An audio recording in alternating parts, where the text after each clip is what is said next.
Well, thank you guys for having us. I'm Colby Frey. And I'm Ashley Frey, and we're the co-founders of the Frey Ranch Distillery. We're located in Fallon, Nevada.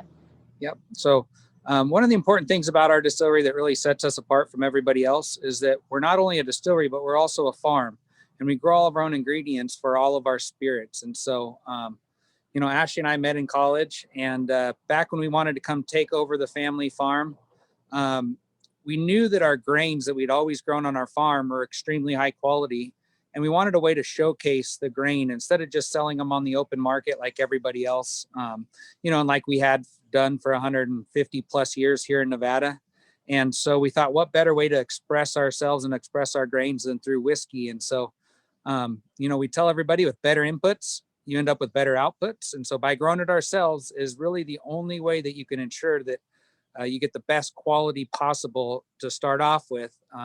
There's a saying in the wine industry that's very similar in anything you do, that you can't make good wine out of bad grapes. And so, the better ingredients you start off with, the better whiskey or anything you'll end up with. So, so we're going to take you guys through some of the technology we used right here on the farm. But since we do grow all of our own grains for our distillery, we felt like it would be a great opportunity for us to start right with the tractor. So we're actually in front of the distillery here real quick. So there's the distillery. And I'm going to go ahead and flip the camera. Right there. Yeah. All right. So we've got a tractor here. Yeah. So what's really cool about this tractor is it's got a ton of technology. If you look in the back, there's a scraper. And that scraper has a receiver on it. And what it does is we level all of our fields. They're perfectly flat from side to side. So when we irrigate, we want the water to flow real even through the checks. Now a check has two levees on each side, and we irrigate from the top of the field to the bottom of the field. And typically in our fields, every 100 feet you go down the field, they go down about 1/1500ths of a foot. It's very little. And they're about 400 feet wide, and it's perfectly flat from side to side. So that water flows really evenly down the field. And the way that we get it that way is with this laser leveling system that all talks with satellites. We have a base station, and then the receiver on the tractor and the scraper, and they triangulate. We get up to it's within hundredths of an inch accuracy. And what it does is it reads the reading on the receiver on the scraper. And if it's reading a little bit high, it automatically lowers the scraper, so it digs out a little bit of the dirt. If it's reading a little bit low, it'll automatically raise up the scraper, and then more dirt will actually flow out of the scraper. And so we can get it perfectly flat so that water flows really perfect. It's really important for water conservation, because if you have a really uneven field, you might get these big bellies, and the water, you'll consume a lot more water. And then the other thing is it's not good for the crop. No plants like to grow underneath water typically. I guess some plants do, but not the plants we're trying to grow. And so typically if you get a belly or anything like that in your field, it doesn't grow well in that particular spot. So that's why this is so important. And it's really cool because in the tractor, there's a screen, and we can see on the screen, we can see our actual elevation. We can see everything that you want to see on it. And that screen is sub-inch, but we can actually do falls and everything else, because once the water gets to the end of the field, we might want to tip the bottom down to get it to drain to one side of the field where it drains off of the field and everything else. We can automatically figure all of this out inside the cab of the tractor, and automatically when you reach a certain spot, it'll change the grade for us. I actually just built a stack yard, and we had 19 pads where we wanted them elevated. So when we stack our hay, they're not in the water when it rains and everything else. They're on elevated pads. And it was really neat because in this system, we designed everything. And when we drive over where the pad's supposed to be, the scraper would automatically bump up however far we set it, which is about 1/10, just a little over an inch. And then when we drove off the pad, it automatically bumped down, and we could just drive around.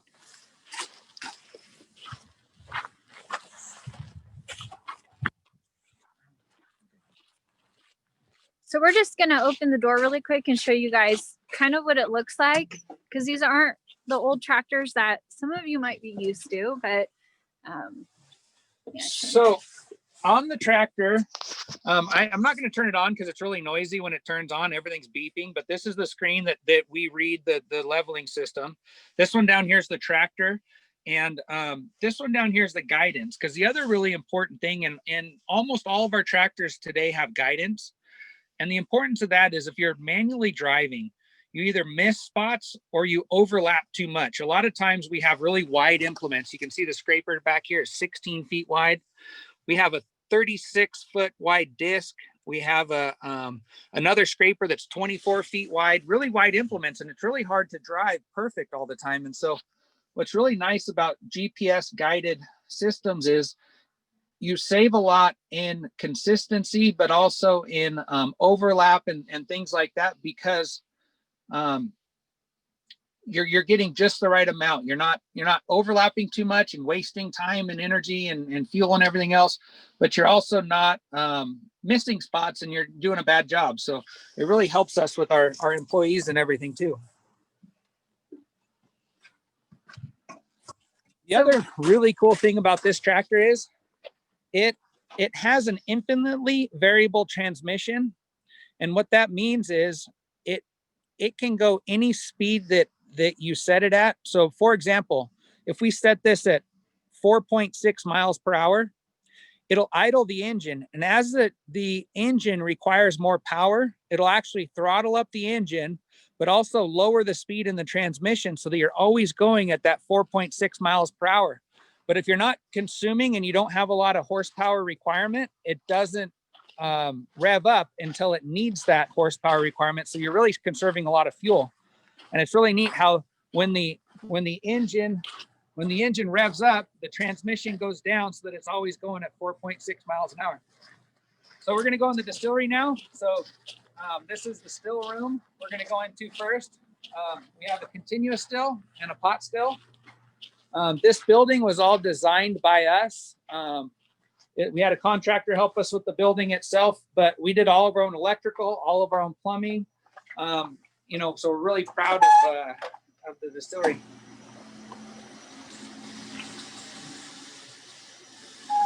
So you can see this still over here is a pot still, and this is a continuous still, and this is a continuous still. And the basics about distillation is alcohol has a lower boiling point than most liquids. The boiling point of alcohol is 172 degrees. So you heat anything with alcohol in it above 172, the alcohol begins to boil. That boiling alcohol turns into a vapor.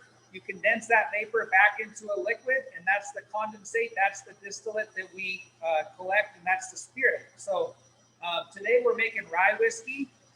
So over here in the continuous still, if you look up here at the top, we're pumping in mash through that little sight glass right up there. I don't know if you guys can see it. Where mash is going into the top of the column. We inject steam at the bottom, and as the mash falls through the trays inside the columns, the alcohol is getting heated up. The steam stays towards the top of the column, and a condenser condenses it back into a liquid. So we have two continuous stills. There's this one and another one over here, and the distillate comes out of the tail box right here. So as you can see, this is the still on this side. This one's still on this side. They're coming out right at about 90% alcohol, which is right where we want it right now, because we're using these continuous stills to strip all of the alcohol in the mash. Then we run it over to the pot still and we redistill everything in the pot still. This one works a little bit different.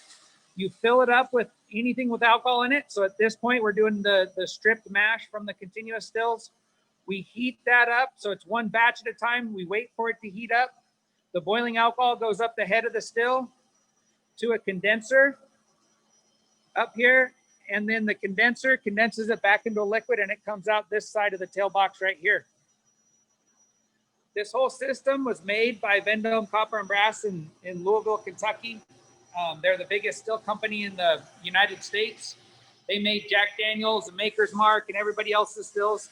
And what's really cool about this system is that it uses a continuous still and a pot still, because with the continuous still, we can get a lot more quantity, but with a pot still, we can get a lot better quality. And so what's really great about it is we kind of get we get the best quantity and quality by using them both in unison together. And so we were one of the first people to ever do it this way. Usually people either had one or the other. And so we designed all this. Vendome Copper and Brass built it for us. It was one of a kind. They took 2 pictures, they disassembled it, sent it to us, and we had to put it all together by just looking at these 2 pictures. So it was really kind of a blessing in disguise, because we really learned this whole system inside and out. So let's go back to the fermentation room.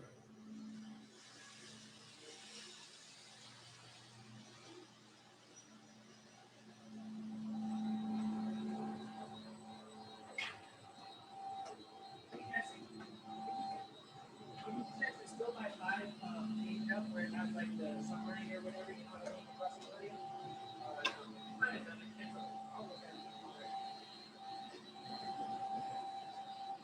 All right, so this is the fermentation room. We got 4 big fermentation tanks. We have a mash cooker right here, so if you want to look in here. This is the next batch of rye whiskey. We just cooked it this morning. It's cooling down right now. We're about ready to pitch the yeast. After it gets to a certain point of cooling down, we add yeast. The yeast converts that now fermentable sugar that we created by cooking the rye, which is in here.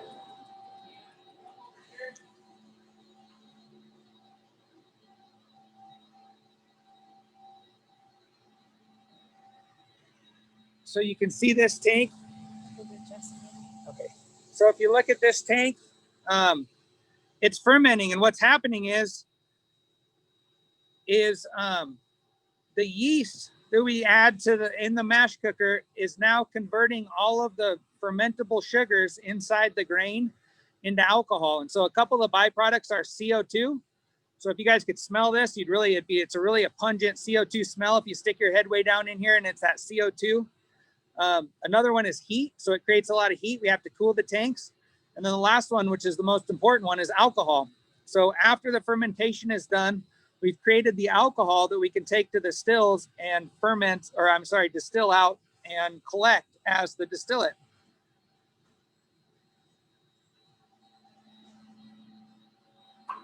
It takes about 4 days to ferment. Then it goes over to the mash cooker. The beer well. And this is the beer well. And what it is it's a big agitation tank, and it keeps the liquids and the solids from separating. And this is what we pump real slowly into the continuous stills out there. So you guys saw that mash coming into the continuous stills. It's coming from that beer well right there. Then what's really cool about our setup is we're on a farm, and so we can collect. This is the outside, and we have a separator that separates the liquids and the solids. So you can see the liquid coming out right there. That's coming off the stills inside, and it comes over here to this tractor, and it comes out right here, and we feed it all to the dairy cows next door. And so it's really efficient, because in a lot of places it's not even worth hauling it out to a farm, because it costs you more to haul it there than you actually make off of it, or the value of the feed. But there's a dairy barn literally right next door to us that we feed it all to. I don't know if you guys can see, but way over there, there's a tractor going right now. That tractor is going 24 hours a day. And the reason why we can do that is because, like I said earlier, we have auto steer, and that auto steer allows the tractor to drive itself in this perfectly straight line. So it can go, day and night without having to really be able to see well. Right here's our silos and our mill set up underneath it, where we mill all of our grains. So back to the technology part. So I'm going to take you guys downstairs and show you. First, I'm going to show you our steam generators, and they're really efficient. They're I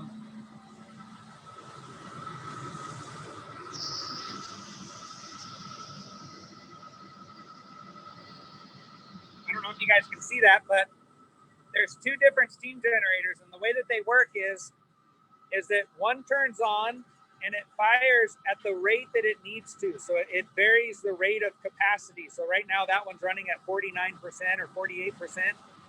And as it needs more capacity, it ramps up the steam and the power and everything. so that it's working really efficient.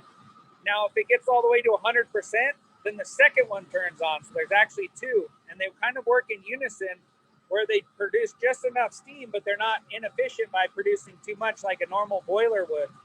A normal boiler takes about an hour to heat up in the morning. These take a couple minutes, and they're at full capacity, and so they're a lot more efficient. And you know, that's really fortunate for us. So I'm going to take you to real quick our computer system.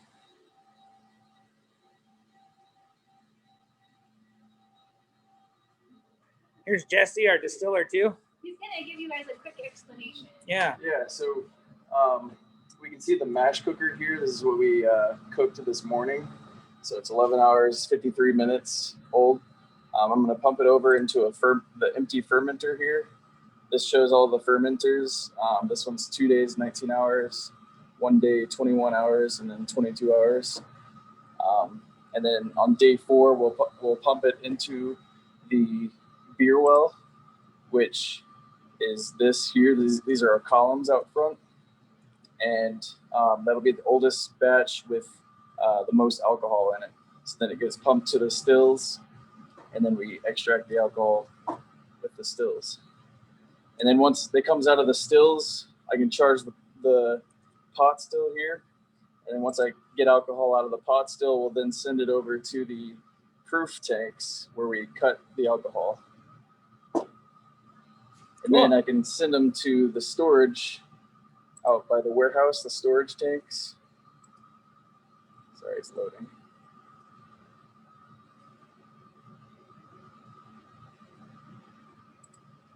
So this is our bulk storage. So we send them out to these big tanks out by the warehouse where it can sit in there until we get more barrels in. We can fill up the barrels that way. And then go to the barrels real quick.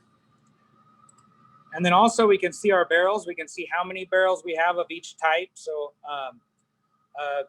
and then we also see the ages, the proof gallons, you know, and everything. So we can find out, we have a really detailed inventory system where we can tell exactly what day, what batch each barrel came from, what day it was barreled, you know, all of that stuff, you know, in this computer system. So, yeah.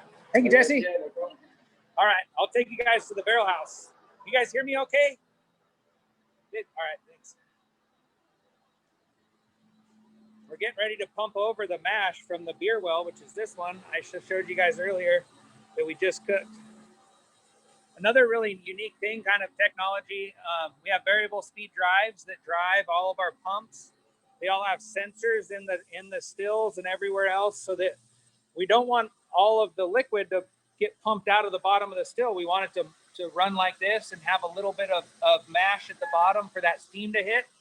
And so those variable speed drives, we have a sensor right here, and that sensor senses the height of the liquid, and it automatically raises or lowers the speed of the pump so that we can it can stay at a perfectly set level.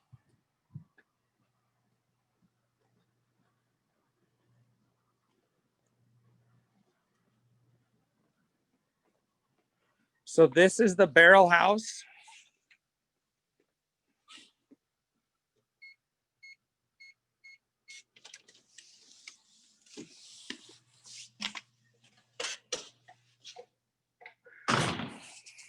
So as you guys can see, the barrels are 7 high and 7 deep.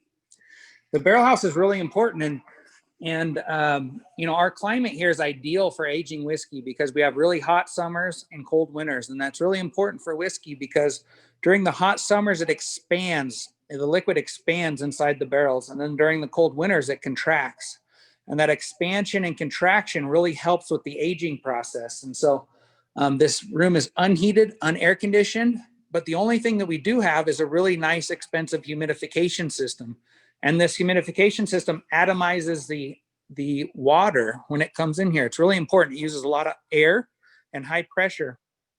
And that way we don't get a lot of condensate or, you know, dripping and things like that from the roof. And so it's really important to humidify it because if you don't, we could lose a whole lot of whiskey out of the barrels. The other thing is that at high humidity, you actually lose more alcohol out of the barrels, which is actually okay. At low humidity, you might lose more water. Now, the importance of that is if we lose water out of the barrels, the proof actually goes up. And you'd think we sell alcohol, we don't want to lose it out of the barrels, but that's the opposite, because if we lose water and the proof goes up, that means we have to add more water to get it down to 90 proof, like we sell in the store and we bottle it at. And so we want that lower proof in the barrels so that we don't have to add as much water, and it's more concentrated when we do proof it down. It's more flavorful. It's a better product in general. Yeah. Did I miss anything, Ash? I think you're good. Yeah. Yeah. You guys ready to go back to the office? Yeah, we'll go back to the office and get in our conference room, and that way we can talk to you guys and answer questions or do anything else. Is that all right, Dave? Okay. Yes, perfect.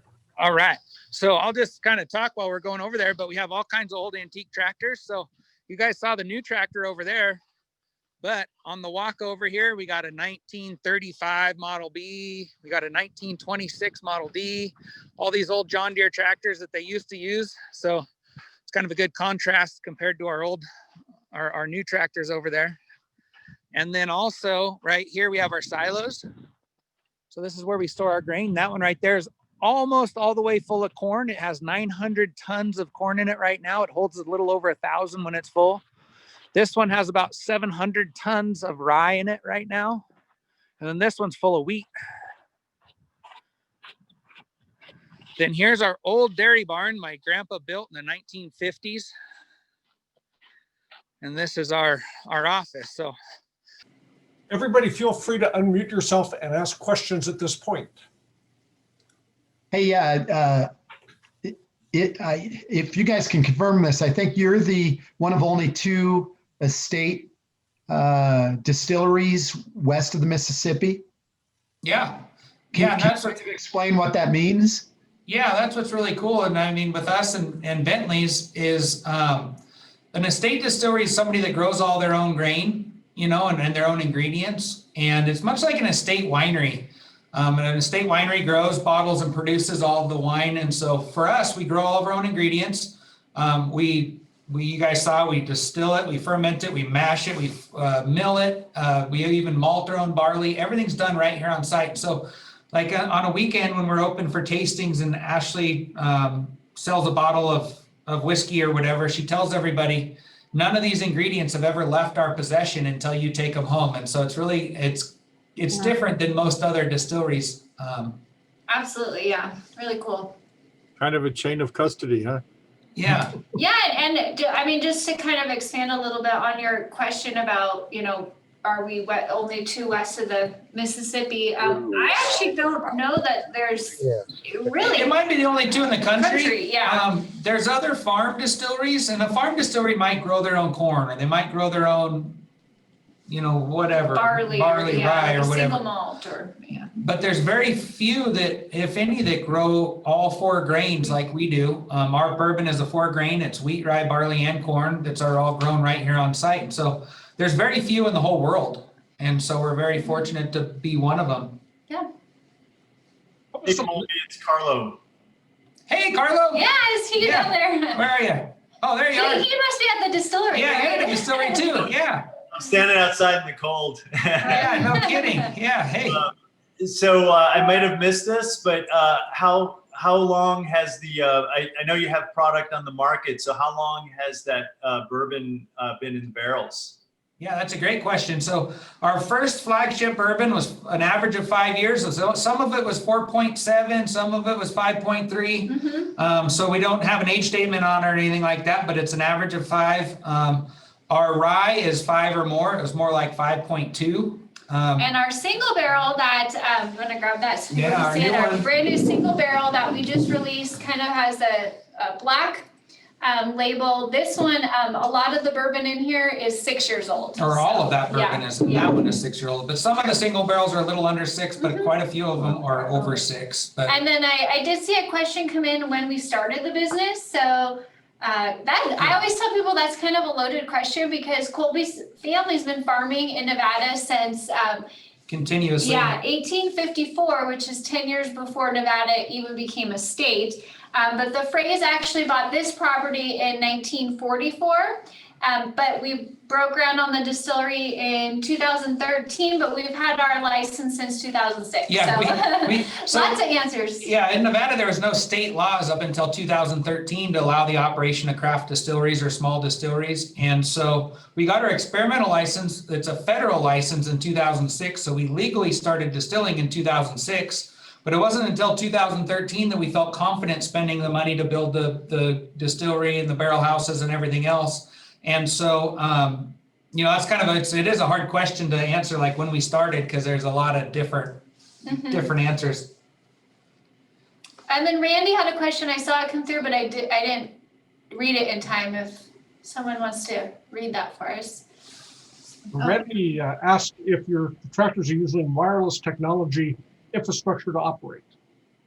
So that's a good question. So I don't think it's wireless. I think it's all WAS. So is that, well, I'm not sure what WAS the definition is, but I don't think it's cellular data. It's, WAS with the satellites. And then you can use cellular data a little bit with the RTK, which is the system that the laser uses, which is the really sub-inch accuracy one. But our tractor guidance is all done just with WAS. And that one's probably like sub-inch. It's a couple inches off, it could be. But of course, we don't want to be a couple inches off when we're leveling the field or anything like that.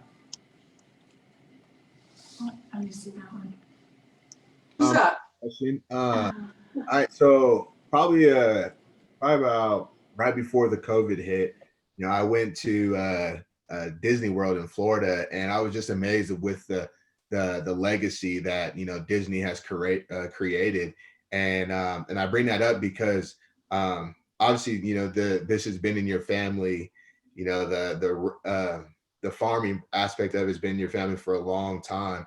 What does the legacy look like for the distillery side of things? That's a great question, because and then we didn't really talk about our bottle or anything else, but like on the bottom of our bottle, it says, be good to the land and the land will be good to you.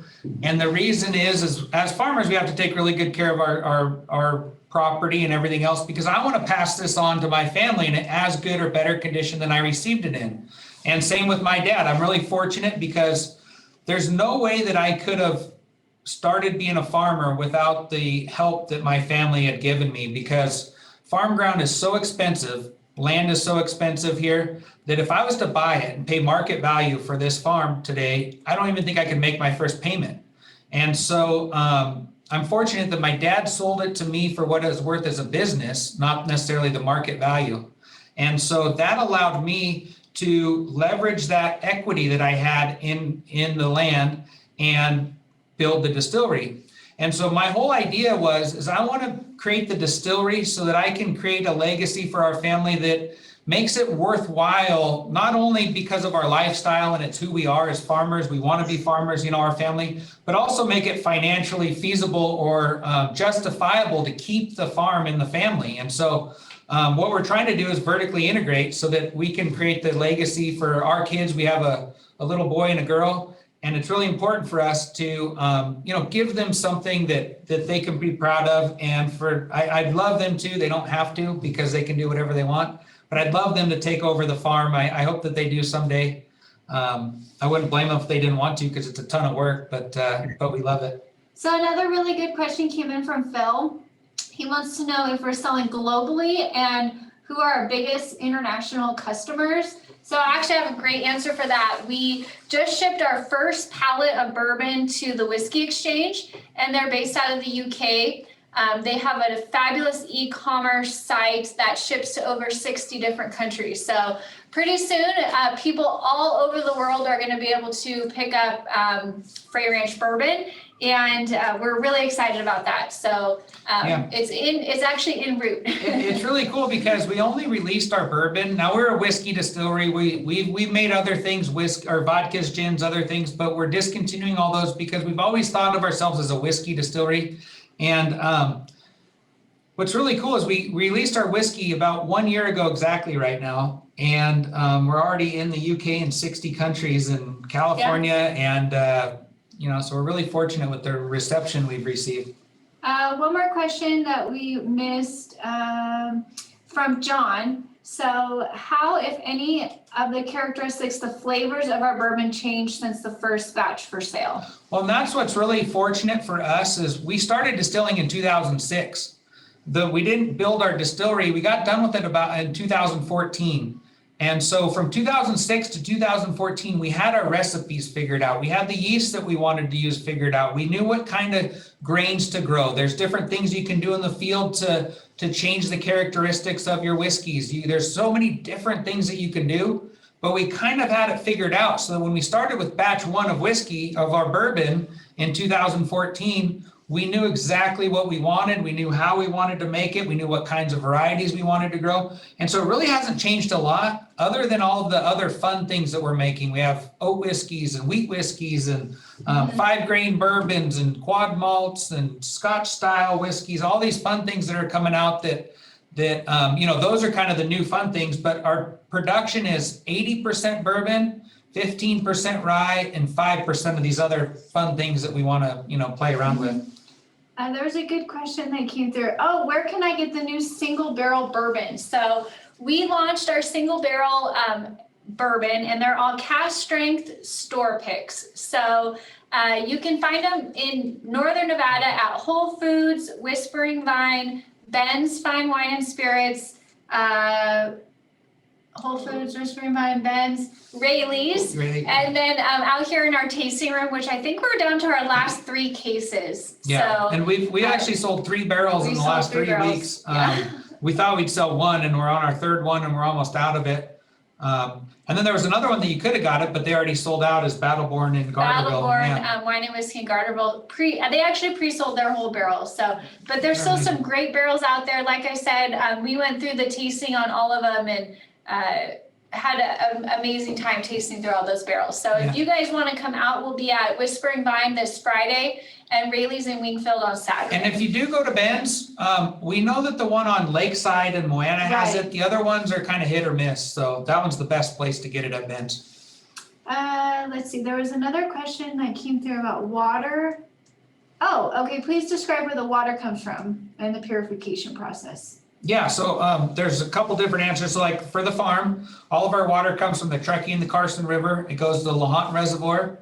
It comes through a series of canals. It's all gravity irrigated, which is really great for us because we're not having to pump a lot of water. We don't consume a lot of energy and electricity by pumping it out of the ground. So it's all flood irrigated, like I was saying earlier. And that's why we have to have that leveling system because it gets floods onto the ground. We irrigate with about 260 gallons a second with water when we're irrigating. And then when we distill, like when we're mashing it and everything, it just comes from our well. In Kentucky, they always talk about having limestone filtered iron-free water. We came home and tested our water and we have less iron in it than they do.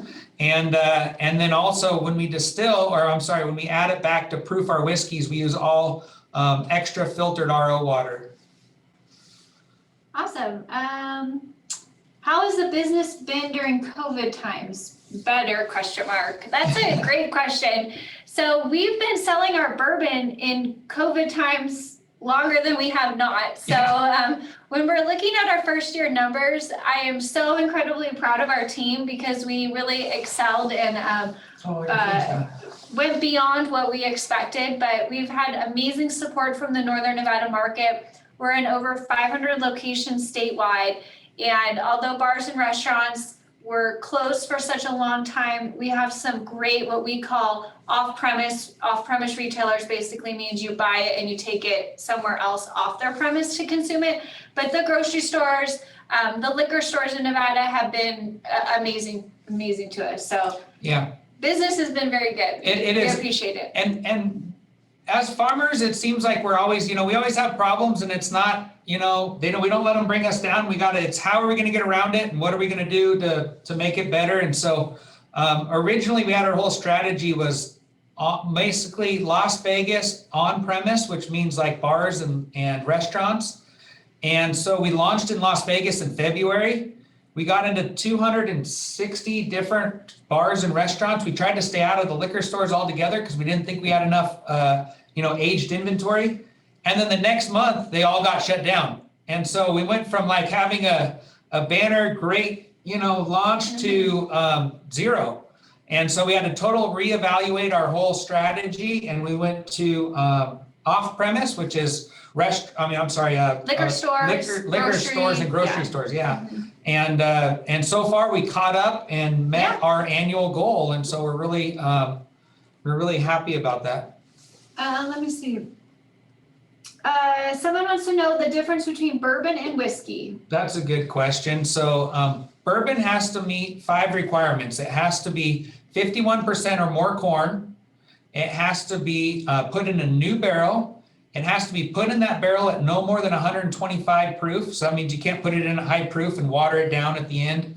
It cannot be distilled to more than 160 proof. So that means you can't distill it and make all the flavor go away.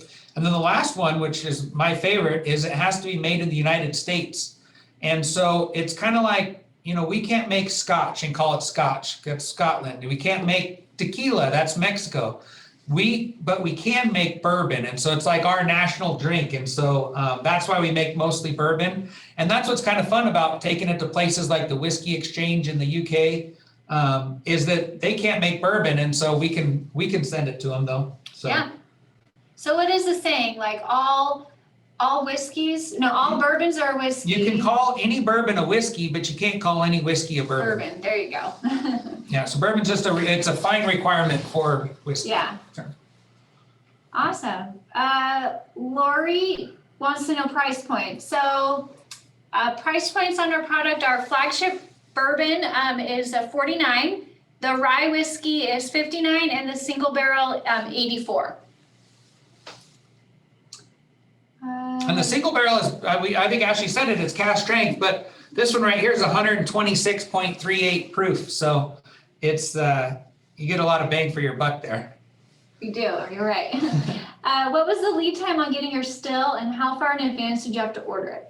Well, back when we ordered it, that's a great question because we called Vendome several times. They wouldn't even return our call most of the time. I mean, I think they get so many tire kickers that it's really hard. And so Ashley and I pretty much showed up on their doorstep and said, we already have our license. We already have, we have money, build us a still. And so they finally took us seriously. They built us a still and it took about 1.5 years to build it the first time.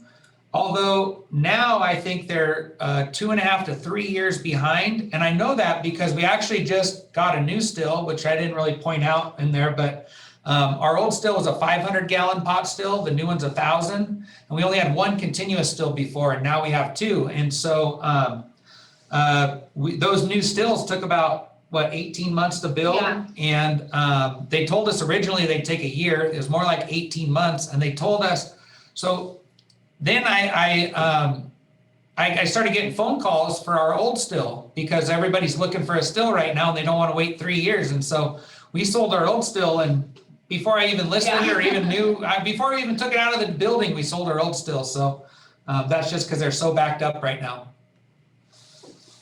Let's see. What's the biggest challenge getting into the bars? That they're closed? Yeah. Yeah. Or I feel really bad for the bars on-premise, and restaurants and everybody. The service industry has been hit so hard. I think the biggest challenge that we face as far as distribution goes is that Nevada's what they call a 3-tier state. So as a producer here in Nevada for alcohol, we cannot sell directly to a retail store. So for example, if we wanted to sell to a grocery store here in Fallon, Safeway, or a bar here in Fallon, it actually has to be picked up from our distributor here in Fallon, go up to Reno, checked in their warehouse, and then back to Fallon and distributed to the store. So I think that's a huge challenge when you are looking at just how your distribution goes, because it's the 3-tier. You've got your producer, your distributor, and then your retailer. But then that's really nice in a lot of ways too, because they deliver to everybody already. Yeah. And so, for example, if we get a case or an order for 1 case and it needs to go to Elko, it's not worth it for us to drive there or even to Reno or anywhere. And so it helps us in a lot of ways too, that we really enjoy and have a really good relationship with our distributor. Yeah, it's there's a lot of pluses and minuses, but Let's see. Is the rye crop difficult to contain? No, actually rye grows really good here. And that's what's cool about rye is it's such a hardy, vigorous crop.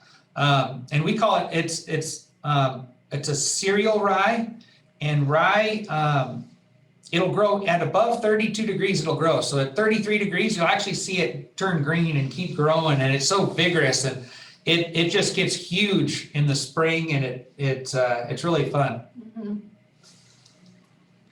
So somebody had a question about when we're open. We are open right now, Saturdays noon to 4.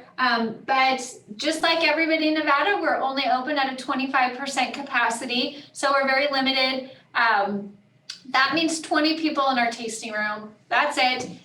But we haven't had too many problems because we're able to cycle people through on the tour, like you guys saw today in the still room versus the barrel house versus the tasting room. So yeah, and then occasionally we have to ask somebody to just wait outside, and we haven't had a really bad day on a Saturday from noon to 4 yet. So it's kind of nice to sit outside on the farm, and usually it's not too long.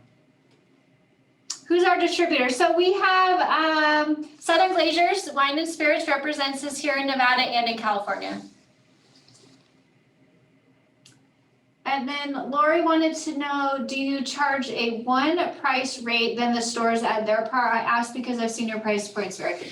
That's exactly right. So we charge our distributor one price, our distributor marks it up, they sell it to the stores, and then the stores have their own margins. And also sometimes our distributor will offer like quantity discounts. And so if you buy 20 cases, they give you a different price. And if you buy one, or if you buy one bottle, they actually charge you extra because it's a broken case charge.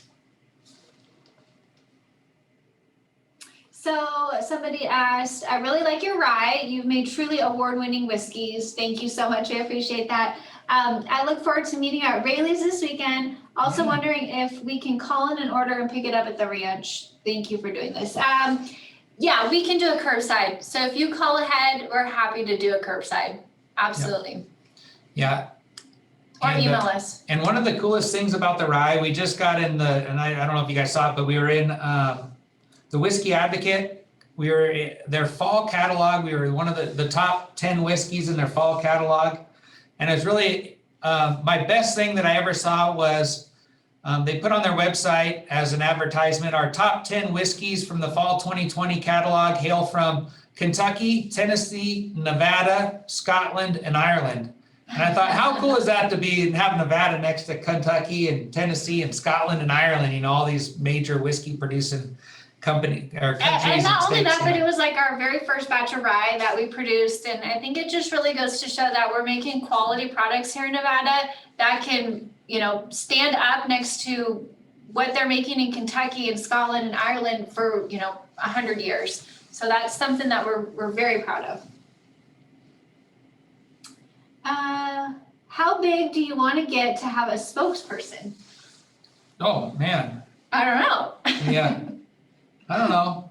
That's a good question. So, and that's a good question. Like, how big do we want to get? Is this year we're producing a lot of whiskey. Now we're limited to sell today what we made 5 years ago or 6 years ago, and so. But this year we're producing a lot. And once this year's production is of age to sell, we'll have to be in all 50 states at that time. And so, it'll be a national brand. And we went to the UK a lot faster than we thought we were going to. They actually contacted us and we told them no a couple times, and they kept bugging us, and finally we just said, we'll send you a pallet to start with, and we'll see where it goes from there. So it's kind of fun. Yeah. And then someone's mentioned that we have a 6-year age. Do we plan to age our bourbon longer? Yeah. So we kept back several barrels, or quite a few barrels, for extended aging, just because we want to see, what it tastes like. But I really believe with bourbon, especially, one of the requirements for bourbon is it has to be aged in new barrels.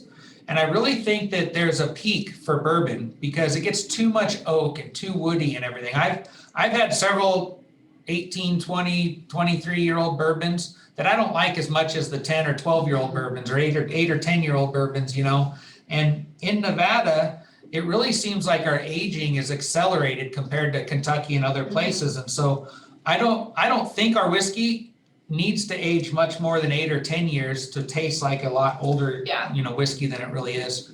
I agree. And we always tell people that we didn't really have a hard time waiting the 5-6 years because we got to taste it every month out of the barrel. So that was an easy choice for us. But we felt like with our flagship bourbon, it was amazing where it was at. We were so excited to get it to market. Yeah. So, let's see. Were you a bourbon drinker before you began making it? Yes. And so that was kind of one of the things that for me is the best thing about what we do is I wanted to be a farmer since I was a little boy. And then I always wanted to do something with the crops we grow, not just sell them on the open market. And we never really got to see where they ended up. And so by making it into whiskey, I kind of got that one. And then I combined my third love, which is Ashley. And so we got all three of them. And for me, it's like the best thing possible. All right. Let's see. Where do we get our barrels? That's a great question. So we got two cooperages. It's Barrel 53 and ISC. Barrel 53 is a cooperage in Missouri, Higbee, Missouri. All the wood comes from the Ozark Mountains. And this cooperage also owns the stave mill. The stave mill is what makes the actual staves, the slats of wood, in the barrels. And then they've owned a stave mill for 150 years, and then they vertically integrated and started making barrels. And so I really like them because I think they kind of cherry pick the best wood for themselves and then sell the other wood to the other cooperages. A cooperage is somebody that makes barrels. And then the other one is ISC. They're a major company. They make, they make more barrels than anybody else. And they're kind of like the, the industry standard. They're the good ones also. So. Let's see. Yeah, I see a lot of wine producers usually use bourbon barrels. We send a lot of our used barrels that we already dumped to wineries and quite a few to breweries. We just got our first beer from Great Basin, just had a beer that they aged in our bourbon barrels. Mammoth has one that we just got one too. And then there's several other breweries and went all over the place. Bourbon barrels, because they're new, they have to be new. That's one of those requirements. There's still value to them. And that's what I was talking about earlier, how bourbon has a peak. Well, typically Scotch will be aged in used barrels. And so like Scotch, you can age for a long time because it doesn't have quite as much oak and it's just that oak in your face flavor that comes in it, like bourbon and a lot of other whiskeys that get aged in new barrels. Mm-hmm. So somebody asked about flavor profiles, and I think it's a good time to show them some of our grain. Yeah. I'm going to talk about the grain and the different flavors that we can get from different grains. I don't know if you guys can see this, but this is our grain bottle, and you can see the corn at the bottom. So we have our mash bill. We're very open about all of our mash bills and everything else. And then you can see that this is barley right here. This is rye. So rye is a little bit darker, and then wheat at the top. And so we're really open about our mash bill and anything we do because I don't think anybody else could replicate our whiskey because it starts in the field, and you got to, you'd have to replicate our soil and the way that we grow the grains and we harvest it and the varieties of grains, and then the yeast we use and our kind of our own little microclimate here and everything else, and so.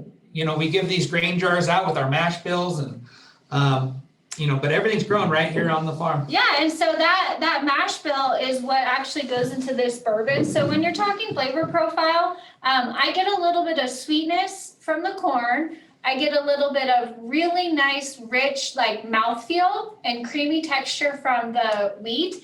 I get a nice spice like on the back part of the palate, and then the barley smooths it all out with that nice enzymes when it's malted. So,